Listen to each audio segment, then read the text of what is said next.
Bonjour à tous, heureux de vous retrouver sur le plateau de Paris Turf TV pour votre quotidienne reçue 5 sur 5, l'émission du Quintet Plus et du 5-5. Pour m'accompagner aujourd'hui, Stéphanie Chastelin. Bonjour Stéphanie. Bonjour Philippe, bonjour à tous. Alors Stéphanie, une épreuve pour 5 ans et plus, 4300 mètres, du steeple, des chevaux qui sont rompus à ce genre de tournoi?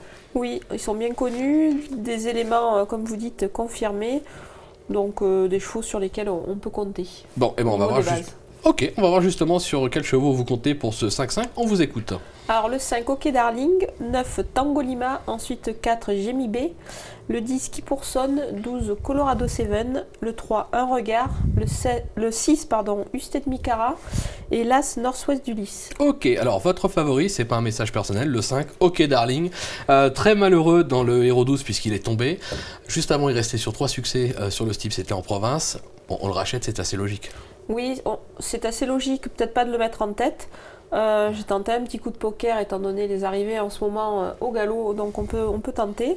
C'est un cheval qui reste sur une chute, mais cette fois il n'aura pas le rail ditch à passer. C'est l'obstacle qui lui a été un peu fatal. Le dernier coup, il est tombé. Voilà, donc là il va passer la piste intérieure, je pense que ça sera mieux pour lui, parce qu'il a l'air encore un petit peu délicat dans ses sauts. C'est un cheval qui a de la qualité, donc je pense qu'il est capable de gagner une course de ce genre. Bon, on va dire qu'il peut se révéler pour l'occasion dans cette catégorie. Vous lui opposez le numéro 9, Tango Lima. Elle possède 80% de réussite sur le steeple, 3 sur 4. Elle est au top. De surcroît, je sais que vous avez eu Jean-Paul Gallo-Rény qui semble confiant. Oui, il m'a dit que la jument était très bien, que sa course à Auteuil, quand elle est tombée, elle luttait pour les places et bon, elle a glissé. Il m'a dit bon, il faut la racheter. C'est une jument qui est régulière. Je ne l'ai pas mis en tête parce que malheureusement, elle ne gagne pas souvent.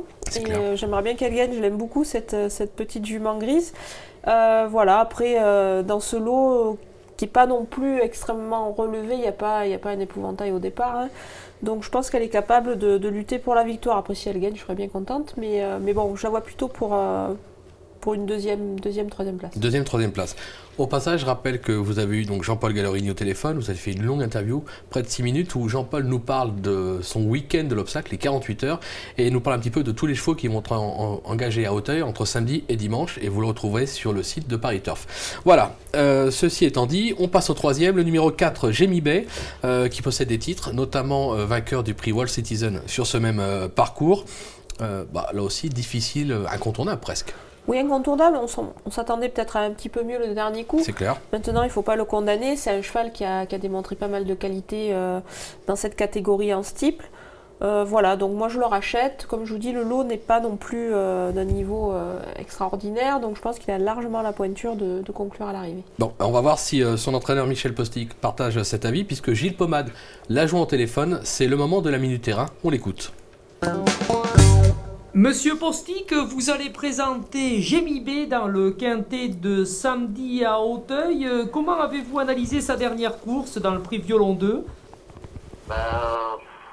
Difficile à dire. Je pense qu'il manquait peut-être un petit peu de travail.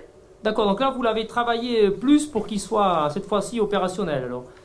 Aujourd'hui, oui, il a eu plus de boulot. Ouais. Qu'est-ce que vous pensez de sa situation au poids? Autrement, il avait pris 4,5 kg sur sa victoire du mois de septembre, mais pour vous, le problème ne vient pas de là.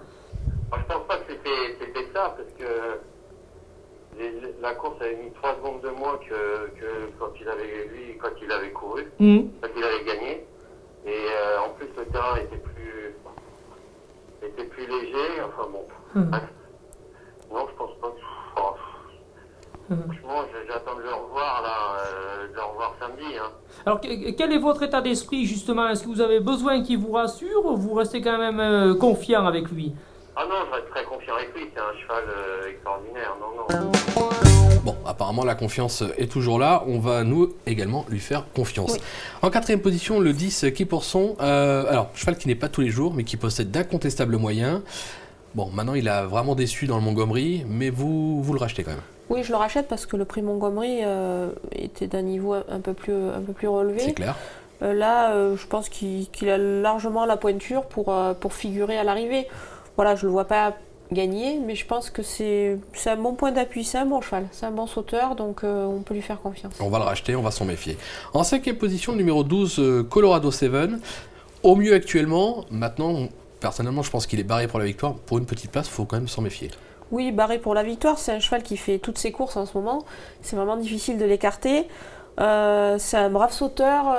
Il est irréprochable. Donc pour moi, je l'ai mis en 5e. Je pense que c'est sa place. Sûrement à l'arrivée. Bah écoutez, tout est dit ou presque. Merci Stéphanie pour toutes ces informations. Demain, on se retrouve sur ce même plateau avec à votre place Julien Cognam qui nous parlera d'un autre 5-5 à dimanche, puisque c'est les 48 heures de l'obstacle. Merci à tous et bon jeu. Au revoir. Au revoir.